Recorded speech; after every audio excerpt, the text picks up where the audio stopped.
Culture TJ, le podcast. Attention please. This is the last call for Amtrak Stella Train 2162 en route to Boston South Station with intermediate stop. Jéhovah ou Yahvé est-il le Père de Jésus-Christ? Cette question peut sembler folle, hérétique, mais elle a été posée dès le IIe siècle par un homme nommé Marcion de Sinope, un riche armateur, qui ne comprenait pas comment on pouvait assimiler le Dieu de l'Ancien Testament, qui est un Dieu qui juge, qui est sévère, qui est guerrier, qui est violent, avec Jésus-Christ qui est le symbole de l'amour, de l'universalisme, du refus de juger, que celui qui est sans faute, sans péché, jette la première pierre. Jésus-Christ qui a dénoncé celui qui prend l'épée, alors que Yahvé est un Dieu qui ordonnait à son peuple de la prendre et d'aller écrabouiller les populations alentour. En Jean chapitre 14, verset 9, Jésus-Christ dit à Philippe: « Il y a si longtemps que je suis avec vous, et tu ne me connais pas, Philippe? Celui qui m'a vu a vu le Père. Comment peux-tu dire, montre-nous le Père ?»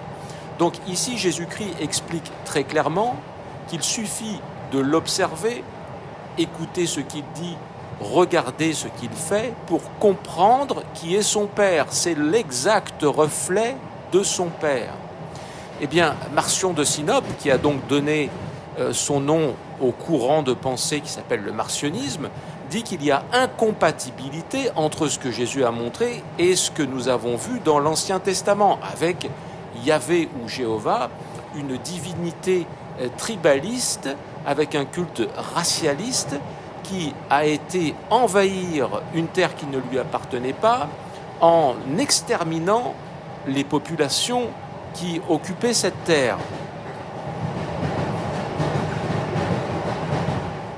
Et effectivement, on peut se dire, mais quel est le rapport entre Jésus et Jéhovah? Jéhovah, par exemple, est un Dieu qui aime l'argent. Il faut amener à son temple des pierres précieuses, de l'or. Je vous rappelle, tous les murs étaient recouverts d'or. Les anges de l'Arche de l'Alliance, en or. Il y avait du pourpre, que des matières précieuses. Un Dieu qui a besoin d'une forme de richesse pour exister dans son apparence matérielle, alors que Jésus, lui, ne sait même pas où poser la tête et porte le même vêtement en permanence et ne parle jamais d'argent. Il n'en parle jamais. Jéhovah, le Dieu des guerres, le Dieu des punitions contre son propre peuple et contre les autres nations, alors que Jésus dénonce toute forme de violence. Il faut tendre l'autre joue. Quel est le rapport entre les deux? Vous avez aussi cette espèce de boucherie de la circoncision. Pour montrer qu'on appartient à Jéhovah, il fallait se circoncire. La circoncision est une boucherie. Alors je sais bien que certains nous disent « Oui, mais la science, la fameuse science, a montré que c'est bénéfique. » Alors si c'est bénéfique, pourquoi Dieu, qui nous a créés parfaits au départ, ne nous a pas fait circoncis? Vous voyez, là aussi, il y a une incohérence.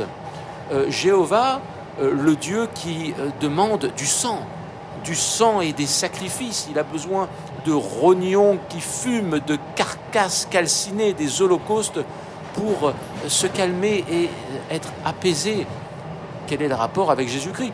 Si vous demandez à l'intelligence artificielle de faire une estimation du nombre d'animaux sacrifiés par an par les Hébreux, on est entre 100 000 et 1 million, selon les époques et les fêtes, avec, je vous le rappelle, parfois des simples tourterelles égorgées.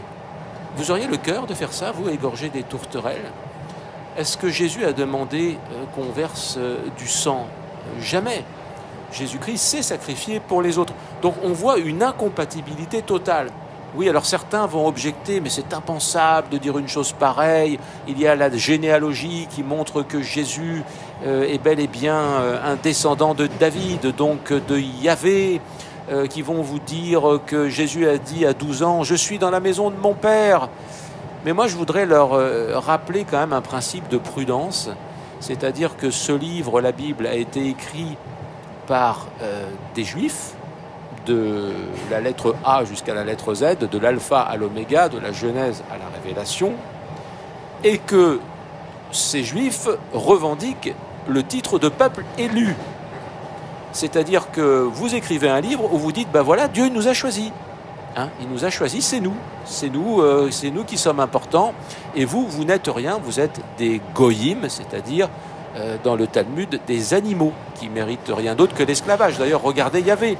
Hein, Yahvé demande à ce que les populations soumises soient immédiatement converties en esclaves, hein, couper du bois ou faire d'autres choses. Étrange traitement pour des êtres humains. Et quel est le rapport, encore une fois, avec Jésus-Christ qui, lui, dit que celui qui m'aime me suive et ne fait aucune forme de distinction. Et je voudrais d'ailleurs m'arrêter sur ce point, parce qu'on pourrait analyser de nombreux aspects de la personnalité très vengeresse de Yahvé, mais moi c'est le point de son impartialité, parce que si on lit Actes 10, 34, 35, Pierre nous rappelle que en toute nation, l'homme qui fait la volonté de Dieu lui est agréable. Donc il n'y a pas de discrimination, Dieu est impartial. Très bien. Est-ce que Jéhovah est un Dieu impartial? Ben, la réponse est non. Et je vais m'arrêter sur un point essentiel, c'est la discrimination à la naissance. Je vous rappelle que Dieu passe une alliance avec Abraham, et déjà là, il faudrait s'interroger, pourquoi les descendants d'Abraham seront bénis et les autres non? Qu'est-ce que vous avez fait, vous, pour naître dans la postérité d'Abraham, ou dans celle des Jébusites, ou des Périzites, ou des Cananéens? Rien. On ne décide pas du lieu de sa naissance, par définition. Donc comment peut-on trier des gens en fonction de l'endroit où ils naissent? C'est impensable si c'est un Dieu impartial. Or, c'est bel et bien ce que va faire Yahvé ou Jéhovah.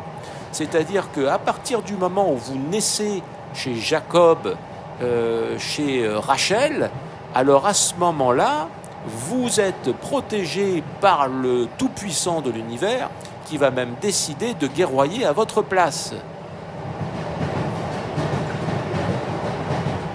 Mais quelle est la justice avec un pauvre gamin qui, lui, est né chez les Cananéens, de l'autre côté de la frontière?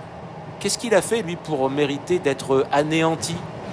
Ou ceux qui sont nés à Sodome et Gomorrhe et qui avaient 1 mois ou 10 jours au moment où la ville a été brûlée, qu'est-ce qu'ils avaient fait, ces gens-là? Ils n'avaient rien fait, ils ont été punis parce qu'ils sont nés au mauvais endroit. Je vous rappelle aussi que le fameux péché, c'est la culpabilité d'être né. Hein, vous êtes coupable d'être né, donc vous êtes pécheur dès la naissance, c'est pas de votre faute, mais c'est quand même de votre faute. Il va falloir absoudre ce péché. Donc là encore, on est sur une étiquette collée sur votre front à la naissance, alors que vous n'y êtes pour rien. Est-ce là un principe de neutralité et de justice de la part de Dieu? Donc, selon ce principe d'un culte racialiste, au sens propre, hein, si vous êtes de la race des Hébreux, Dieu va combattre pour vous, Dieu va vous emmener en terre promise. Et qu'est-ce donc que la terre promise? C'est une terre volée aux peuples qui vivent dessus, depuis des siècles, avant. Voilà, parce que Dieu a décidé que cette terre, il allait la donner à Abraham, eh bien, il va décider de zigouiller, d'exterminer de la façon la plus abominable possible. Hein. Je voudrais vous relire le passage de 1 Samuel, chapitre 15, verset 3. « Va maintenant, frappe Amalek, voulu à la destruction avec tout ce qui lui appartient. Tu n'auras pas de pitié pour lui.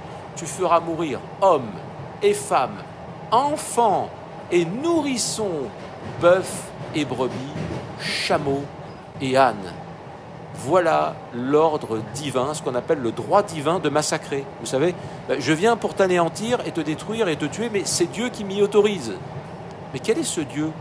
Vous voyez, vous, dans ces agissements et dans cet ordre, Jésus-Christ? Vous imaginez Jésus-Christ dire une chose pareille? Moi non. On est clairement dans une forme d'incompatibilité totale. Le Père décrit et montré par Jésus-Christ n'a rien à voir avec ce Dieu boucher de l'Ancien Testament. Donc j'invite les témoins de Jéhovah qui, hélas, sont endoctrinés par la Watchtower, qui est une machine à laver le cerveau et à fabriquer des crétins. Je le sais, j'en ai fait partie pendant 35 ans et il a fallu déjà 2 ans pour que je rééduque mon cerveau à penser.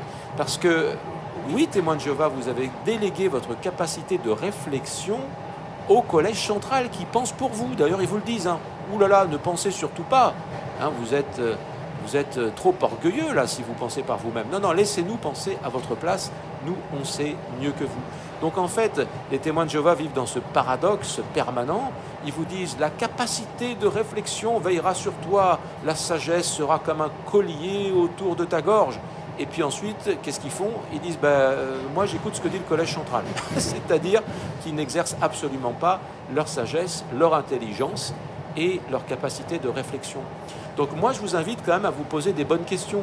Hein, comment un Dieu qui par exemple va tuer la progéniture de David et Bathsheba, ce gamin, cet enfant, ce nourrisson qui n'avait absolument rien fait, qui est le produit de l'adultère et qui va être exterminé par Dieu pour faire payer les parents. Est-ce que ça c'est un Dieu de justice? Je vous pose juste la question. Les parents restent sur le trône d'Israël et l'enfant qui n'a rien fait meurt.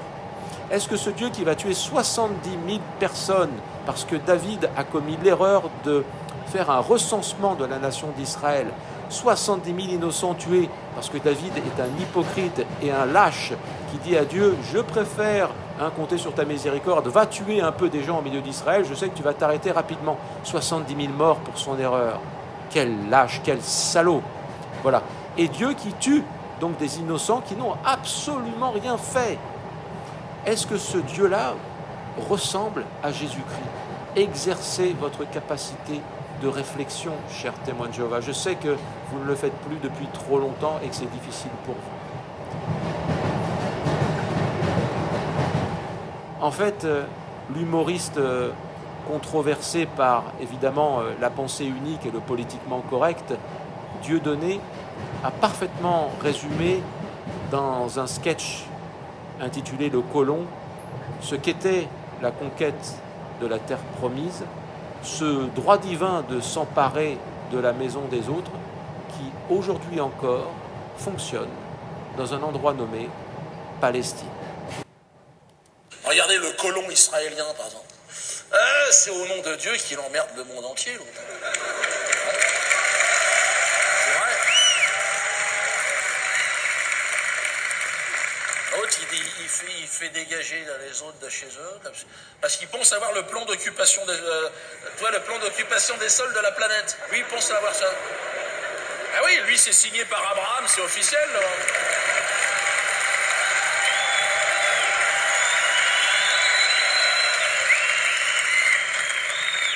L'autre, il se balade, fait chier le monde, il arrive dès qu'il y a un endroit qui lui plaît, tiens, on va se mettre là.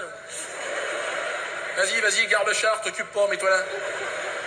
Et là, il y a un mec qui arrive, arrêtez là, qu'est-ce qu'il y a, Mokhtar? Oh là là, tu viens m'emmerder là, quoi? Tout de suite, l'agressivité, la haine, quoi?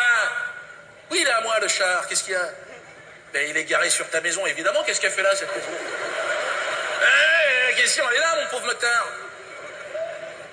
Quoi? Mais c'est à moi, putain, est-ce que t'as lu la Bible au moins? Voilà, il débarque, le doigt dans le derrière, il croit que ça va se régler. Mais... Putain, tout est page 15, les mecs, faut tout là. Putain, regarde ça, page 15. Regarde, peuple élu, cette terre t'est promise, envoie chier le monde, et puis c'est tout.